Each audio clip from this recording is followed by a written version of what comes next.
Session 2, 7 Mental Laws. The starting point of self-knowledge is to recognize this wonderful fact is that you are extraordinary. You are unique. The odds against there being someone exactly like you are over 50 billion to 1. That every single part of your body, and anatomists and physiologists and doctors have demonstrated that your blood composition is different from any other person that has ever lived. Your fingerprints are different. Your lip prints are different. Even your ear prints are different. Even your toe prints are different from anybody that has ever lived. You are different from anyone else, and self-knowledge begins with accepting that you are a unique and special individual and that you have the capacity to do something wonderful with your life. Now, that being said, you are also the same as everybody else with respect to certain basic principles. Throughout the history of mankind, the most intelligent men and women who have ever lived have sought answers to the question of the human dilemma. What can people do in order to change the quality of their lives, their relationships, and their results? The great philosophers, the great metaphysicians, the great scholars have pondered over this sometimes for their entire lifetimes. In our century, I know men and women who spent 10, 20, 30, 40, even 50 years studying success and achievement to find out what general rules and principles we can draw upon to be more successful. The first thing that we have to start with, the basis for this entire course, the psychology of achievement, is this, is that you are a mental creature. The only thing that makes you truly unique is your mind. Everything else you have in common, as Eugene O'Neill, the playwright, said, with a horse or a pig. Your mind is what makes you unique. Your body simply carries your mind around. And just as electricity works on laws of electricity, and physics works on laws of physics, and nature works on laws of nature, there are certain mental laws that determine everything that happens to you. And these mental laws are as inexorable as the laws of gravity. They work 100% of the time. And every single success you have in life comes from living your life in harmony with basic mental laws, and every problem or difficulty you ever have in life comes from living your life out of harmony with those basic laws. Now, mental laws work 100% of the time, like gravity works 100% of the time. What it means is that if you step off a 10-story building in the city where you're living, or in London, England, or in Lima, Peru, you're going to go splat on the sidewalk, whether you know about gravity, whether you believe in gravity, whether you agree with gravity, or whether gravity is convenient for you, it's going to work on you nonetheless. The mental laws are exactly the same, and in this course I'm going to introduce you to about 20 mental laws, some of which are more important than others, but all of which it is critical for you to understand. Now let's start with the first of the mental laws. The first mental law, and by the way, these laws have been written about and studied for century after century, and many of them have been tested in our leading universities, research institutes, and think tanks in the last few years and found to be as true as they've ever been imagined to be. The first law is what we call the law of control. Now, the law of control is very simple. It's a basic law, and we'll come back to it over and over again. It says simply this. It says that you feel good about yourself, you feel positive about yourself to the degree to which you feel you are in control of your own life. Or you feel negative about yourself to the degree to which you feel you are not in control of your own life. All you have to do is look at your life today and ask yourself, what parts of your life do you feel the best at? What parts of the life do you feel most in control? You'll find those are the places where you are the happiest. And since the supreme human good is to achieve a state of happiness, which is expressed in peace of mind and health and love in relationships, control is absolutely essential. Psychologists today call this the difference between an internal locus of control, which is feeling that you're in charge of your own life, versus an external locus of control, which means the feeling that something outside of you, your bills, your relationships, your job, your health, are somehow controlling you. As a matter of fact, locus of control research, and there are many tests that you can take to determine where you are on this chart in terms of locus of control and what areas of your life you feel more in control and less in control. People with a very high internal locus of control are high achievers, they are more successful, they're more self-determined, they're happier. And many of the things we're trying to do in this course is to give you a far greater sense of control, of being in charge of every aspect of your life. Now, control begins with, first of all, your thoughts. Interestingly enough, your thoughts, what you think about things and how you think, determines your values. It determines what is going on inside you. Once they are stored away, your thoughts determine your feelings. It's how you think about something that determines your feelings, whether you are happy or unhappy, whether you are scared or confident. Your feelings then determine your actions. So we start off with the law of control, saying that the key to success is to feel that you are the master of your own destiny, that you're behind the steering wheel of your own life. You're in charge of your life by taking full and complete control over your thoughts. Your thoughts will control your feelings will control your actions, and your actions, remember, it's always your actions, will determine your success or your lack thereof. So the law of control is important. Now, as opposed to the law of control, we have what is called the law of accident. Now, the law of accident is really a metaphysical principle. It is only a law, like a traffic law or like a legal law, to the degree to which we live by it consistently. The law of accident is what about 80% of the population live by, plus or minus. The law of accident simply says that by failing to plan, you're planning to fail. Failing to plan is planning to fail. Now, the majority of people don't believe that they're living by this, but if you look at their lives, you see that that's true. Failing to plan means planning to fail. These are the sort of people that say, well, it's not what you know, it's who you know. It's being in the right place at the right time. It's luck. It's the luck of the draw, and so on. These are people who, as a result of feeling that their life is controlled by forces outside themselves, don't have clear plans, don't have clear goals, are not working persistently and consistently day by day toward accomplishing something they want, and their lives just seem to drift and go around in circle like a ship without a rudder. Now, a person, just like a ship without a rudder, a person with no central plan is a person who has very little control. Is a person who feels that, in fact, they are out of control of their lives, like they're falling through space with no place to stop. And these people are invariably unhappy. The reason why people are negative today, the reason why people are unhappy, the reason why people are sick and frustrated, the reason why people underachieve in life is most of them are living by this law of accident. And in so doing, they have no sense of control over their lives, they have no sense of inner peace, they have no sense of happiness, and so on. So, we are going to show you how to free yourself from the law of accident personally or permanently. Now, the next law is what is called the law of cause and effect. The law of cause and effect says that for every effect in your life, there is a specific cause. That everything that happens in the universe happens for a reason. That nothing happens by accident. That failure does not happen by accident and success does not happen by accident. That happiness or lack of happiness are a result of cause and effect relationships. That if you have an effect in your life that you want to have more of, more success, more money, more happiness, better health, you can trace it back to a cause. And what you do is you repeat and duplicate the cause. If you have an effect in your life that you want to have less of, if you have problems, difficulties, and so on, you can also trace that back to a cause. All progress in human life and human society stems back from identifying the causes of what we want more of or less of and changing the causes. Now, the law of cause and effect, of course, is the iron law of the universe. This is the law, if you like, that we can come back to over and over again, and many of our laws are paraphrases of the iron law. It's also called the law of sowing and reaping, that wherever you sow, that also shall you reap. But the iron law, the law of cause and effect, gives us a complete sense of control. If we believe that there's a cause and effect relationship, that everything happens for a reason, then we have a tremendous feeling of control in our lives. We can identify the causes, we can duplicate the causes, we can make our lives anything we want. The most important application of the law of cause and effect is this. It is that thoughts are causes.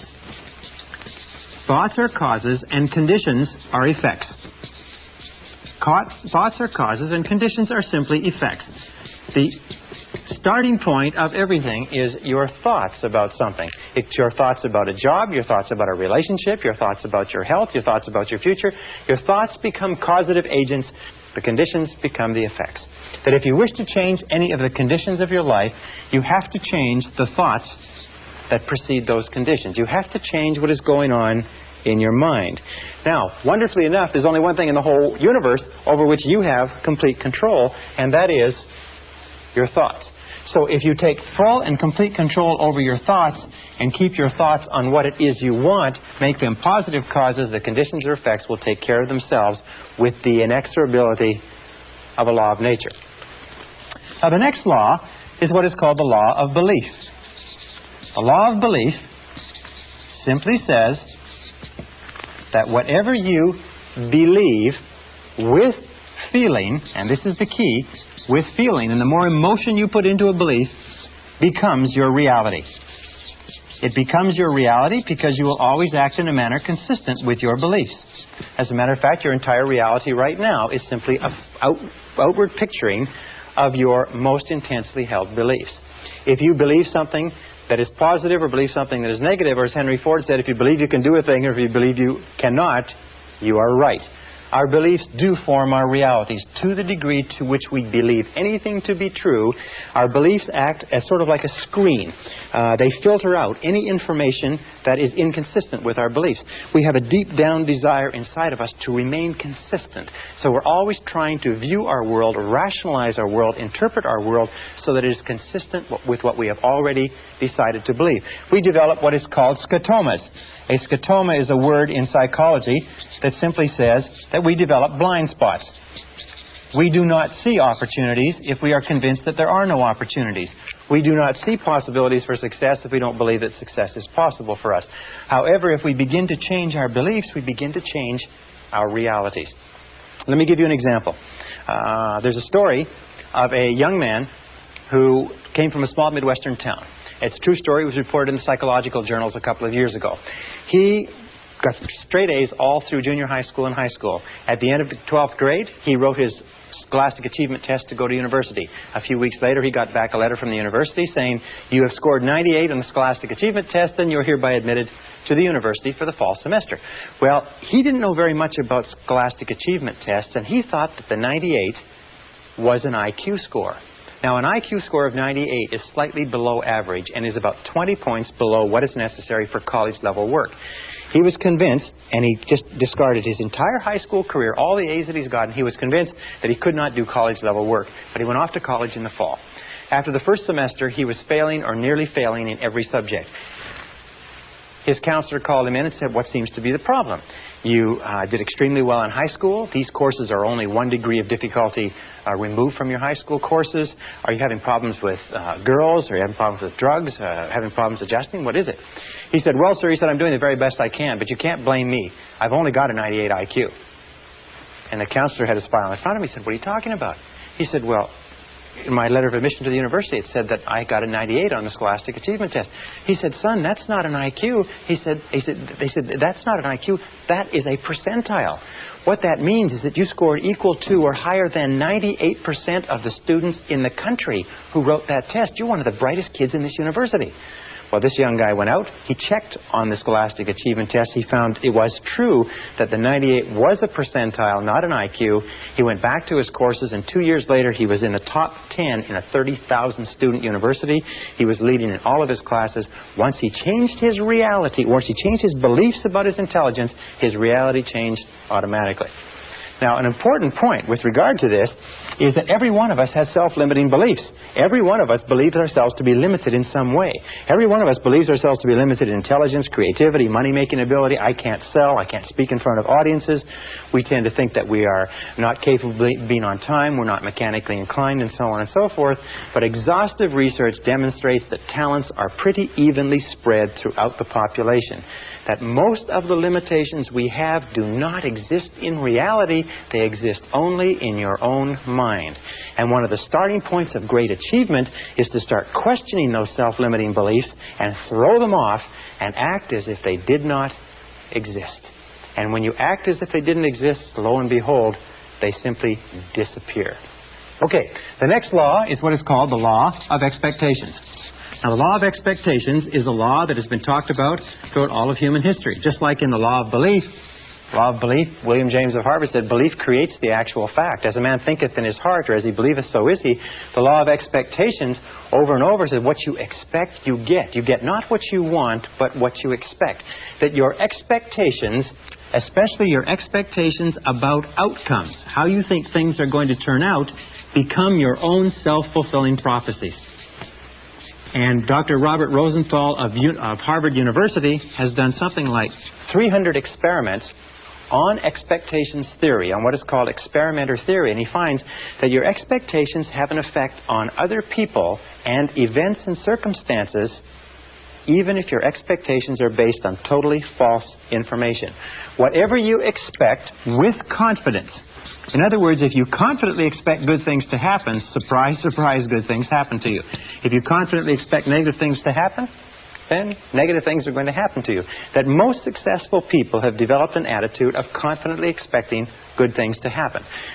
It's called the attitude of positive self-expectancy. It is the attitude of the winner. The winner looks for good things to happen. The winner expects to win in advance, and lo and behold, whatever you expect with confidence tends to come true, even if the information upon which your expectations is based is totally false. Now, let me give you an example of expectations. Some years ago, Dr. Rosenthal, after conducting a variety of different experiments, came to the conclusion that the expectations that teachers had of students was having a tremendous effect on their ability to learn and their grade level averages. So he put together a series of experiments, and then one major experiment which was tremendous. He went to the San Francisco Bay Area, and at the beginning of the school year, he had the principal call in 3 teachers. The 3 teachers were told that by the principal, as a result of teaching excellence, they had been singled out as the 3 best teachers in the school, and that they were going to be given 30 students each of the brightest students in the school identified by IQ tests at the end of the last semester. They would be able to teach these students for the entire year, and it was estimated by experts that these students would jump in scholastic achievement an average of 20 to 30% over the course of that school year. Now, the teachers were told that one of the conditions was that they mustn't tell the they mustn't tell the students, and they mustn't tell their parents. They must continue to teach the same way, and classes were carefully monitored to make sure that they taught the same way they taught before, but only they would know that they had been given 30 bright students each to teach for the whole year. The teachers were delighted. The teachers went out. They were excited about this. They worked hard with those students. They spent time after school with them. They got really, really involved in teaching more than they ever had before. And at the end of the school year, lo and behold, those 3 classes led not only the school, but the entire school district in academic accomplishment. At the end of the year, they called the 3 teachers in. They sat them down and they said, well, you've had a good year. And they said, yes, well, it was great. Those kids were so bright. They were so eager to learn. They said, well, maybe we should tell you the truth, that this was an experiment. And the fact is that the beginning of the school year, we selected the names of 90 children by lottery from the school population at large and assigned them to your class. We didn't even know what their IQs were. They said, well, that's remarkable. Well, how could it have happened that they did so well? And then they looked at each other and said, well, of course, it's because we are the 3 most excellent teachers in this school. They said, well, the other side of it was simply this, is at the beginning of the school year, we put all the teachers' names in a hat, and yours were the first 3 names that were drawn. So this is what is called a double-blind experiment. They held constant for everything but expectations. Now, the expectations on the teachers were explicit. We believe that you are excellent teachers. The expectations of the teachers on the students were implicit. They were never spoken. The teachers just treated those students as though they were really intelligent, and the students bloomed and blossomed. And in one of the classes, a student from beginning of the year to the end of the year jumped 25 IQ points. In a subsequent experiment, a student jumped as much as 27 IQ points, which is to prove that high expectations teachers bring out intelligence in students that is completely unheard of. Marva Collins, the famous teacher in the Chicago inner city, has found that if you treat students as though they're intelligent and talk to them and work with them as though they are really bright, they will absolutely astonish you in terms of academic accomplishment. All right, this brings us to the critical role of expectations in your life. First part of expectations in your life, number 1, and where expectations affect you. Expectations of your parents. We have found that we have a tendency as adults to try to live up to or down to the expectation of our parents all our lives. If our parents were strong and supportive and loving and kind and encouraging and really believed in us, all our lives we will strive unconsciously to live a life consistent with those expectations. If our parents were critical and condemnatory and bitched and complained and griped about our grades and so on and so forth, we will find that all of our life we'll have a tendency to hold ourselves back. So be alert to that. What were the expectations of your parents? Were they positive? Were they negative? Were they boosting or were they discouraging? And how much are they affecting you today? Second area of expectations is the expectations of your boss. In all of our studies, we have found especially in the studies on excellence in organizations, we have found that high expectations, bosses have high performance work environments. Now, if you work for a boss who's negative, critical, and condemnatory, if you work for a boss that has negative expectations or a negative attitude, chances are your performance will be at the very lowest. As a matter of fact, if you look at the course of your working career, you'll find that the times of your life that you've enjoyed the most is working under a boss that has high positive expectations of you and your ability. Isn't that correct? The third area of expectations is the expectations you have of others, especially of your children, especially of your spouse or your mate, especially of your subordinates or the people who look up to you. You see, we are profoundly affected by the opinions of anybody we respect, by the attitudes toward us of anybody we respect. And if you have high positive expectations of the people around you, especially your children, they will rise to fulfill those expectations. So the basic rule with regard to this is always expect good things of other people. In word and deed, tell them continually, I believe in you. And number 4 area of expectations is the expectations you have of yourself. In the final analysis, these are the most powerful. If you have high positive expectations of yourself, you'll be astonished at what it will mean to your life. Always expect the best. Always expect the best. And here's a little exercise which I learned from one of my graduates, one of our live seminars. He found that by starting off every day with this simple little exercise and saying to himself, I believe something wonderful is going to happen to me today. I believe something wonderful is going to happen to me today. I believe something wonderful is going to happen to me today. That this little exercise changed his whole attitude. That he went through the whole day with the attitude of somebody with a confident self-expectancy. That everything that happened during the course of the day, he thought, maybe this is something wonderful that's going to happen to me. And you know that if you will do this, if you will say before you go to sleep, I believe something wonderful is going to happen to me tomorrow. And if you'll say when you get up in the morning, I believe something wonderful is going to happen to me today. And if all day long you say, I believe something wonderful is going to happen to me, you'll find that as you go to sleep the next night, and try this today, it's a very powerful exercise. It sounds a little bit corny, but it's a very powerful exercise. If you'll try it, you'll find that when you go to sleep, you will not be able to think of all the wonderful things that happen to you. You'll just be surprised that your parking spaces will open up and friends will call and you'll get checks in the mail. Just your life will be a series of really positive, happy experiences. So always expect the best. I believe something wonderful is going to happen to me today, and by the inexorability of a law of nature, it's going to happen to you. I can assure you it's happened to thousands and thousands and thousands of our graduates who will literally astonish you, the effect of this corny little exercise. All right, the next law is what is called the law of attraction. Now, the law of attraction simply says that you are a living magnet. You are a living magnet. And that you inevitably attract into your life the people and circumstances that are in harmony with your dominant thoughts. In the universe, we know that all of energy is in a state of vibration. That everything is vibrating. Even this board is vibrating. Your skin is vibrating. Every substance is vibrating because of its molecular structure. And we also know there's a law of radiation. That everything is vibrating outward. The process of entropy. And we find that whatever you are thinking, your thoughts are also a form of energy that is vibrating and radiating out from you and that travels at the speed of light so that you can affect people and circumstances at great distances. Have you ever had an experience where you're thinking about somebody and the telephone rings and it's them? Have you ever had an experience where you phone somebody else and they say, we were just talking about you? It just leaps into your mind? Have you ever had an experience when you're in tune with your husband or wife and you think, you know, I'd like to go out to dinner at such and such a place tonight, and you call home and they will say, why don't we go out to dinner at such and such a place? These are all examples of this law of attraction. The law of attraction is considered by many to be one of the most important laws of human existence. In this, you will always attract to yourself, positive or negative, people and circumstances that harmonize with your dominant thoughts. That whatever you're thinking on a continuing basis, you're attracting into your life. You're drawing it into your life like a magnet. That's why it's so important that you keep your thoughts on what you want, keep your thoughts on what you desire, and keep your thoughts off of what you don't want. And by the way, as you advance and develop and become more proficient and more sharp with these methods, the law of attraction will work faster for you and with greater accuracy. So be careful. Use it right. The last law we'll talk about in this session is called the law of correspondence. The law of correspondence is a law that says, and it's quoted by Jesus, as within, so without. As within, so without. And what it simply means is this. It means that your outer world is a mirror.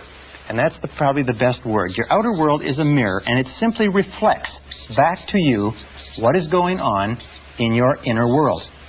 That your outer world is the result of your inner world. That what is going on within determines what is going on without. That if you want to change your outer world, you have to change your inner world. Now that means that you can look at your world, you can look at your level of health. What is going on in terms of your physical health is largely determined by what is going on in your mind. What is going on in your relationships is the most perfect example, because you find that when you are feeling good inside, your relationships go smoothly. When you're feeling negative or stressed inside, your relationships go poorly. Your relationships are the mirror image reflection of the quality of your own personality. You can tell how healthy your personality is by looking at the relationships around you. Your wealth is a very important thing. The level of financial wealth, the level of comfort that you have, is a direct relationship of what you have put into your mind in terms of thought and preparation for achieving wealth and affluence. If you wish to be more successful on the outside, you have to be more successful on the inside. And the more you go to work on the inside, which is the only part of your whole life that you can control, the more you go to work on the inside, the more rapidly your external world changes. The big mistake in life, and the reason why most people are unhappy, is why? It's because most people try to change the external world, which they cannot control, and they leave the internal world messy. It would be the same as trying to make an automobile run better by washing the outside of it, polishing the outside of it, and changing the tires. No, you've got to go to work on the inside workings. As you change your mind, as you change what is going on inside, you change what is going on outside. Now, many years ago, Earl Nightingale, a great success philosopher, woke up in the middle of the night with a quotation which changed his life and changed the lives of millions of others, which is sort of tacks on to all of these laws that we're talking about. And it was simply this, is you become what you think about. You become what you think about.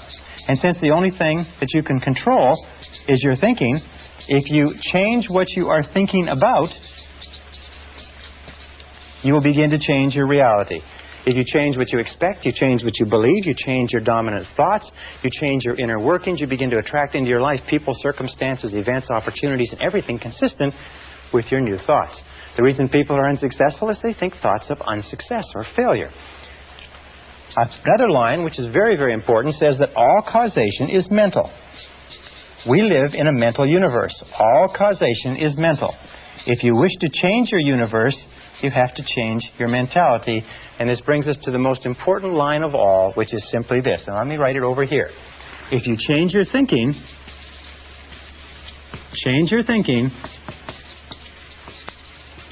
and you change your life.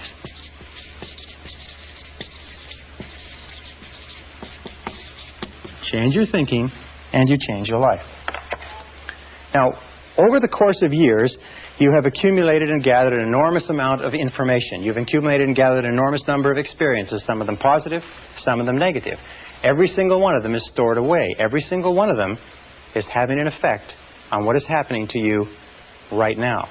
In the New Testament, Jesus had a beautiful line, which I refer to and I think about all the time. He said, "By their fruits you shall know them."